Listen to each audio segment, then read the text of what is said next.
আমরা 6-এর পরের সংখ্যাটা তৈরি করতে শিখব। তাহলে পরের সংখ্যাটা তৈরি করতে গেলে 6 সংখ্যা কাঠির পাশে একটা মাপনী কাঠি রাখতে হবে।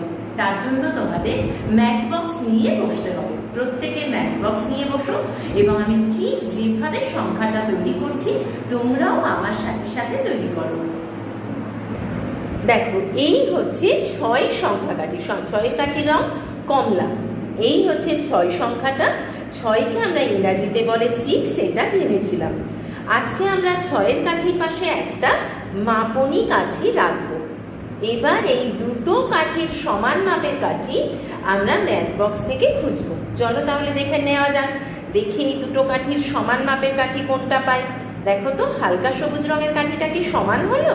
একদমই না, অনেকখানি বড়। তাহলে দেখি তো বাদামি রঙের কাঠিটা কি সমান হলো? দেখো, একদম সমান।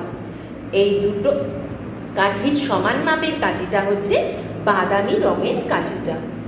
তাহলে বাদামি রঙের কাঠিটা তো আমাদের কাছে নতুন। এর একটা আমরা নাম দেব। এর নাম কি? 7 সংখ্যার কাঠি। 7টা আমরা কিভাবে লিখবো?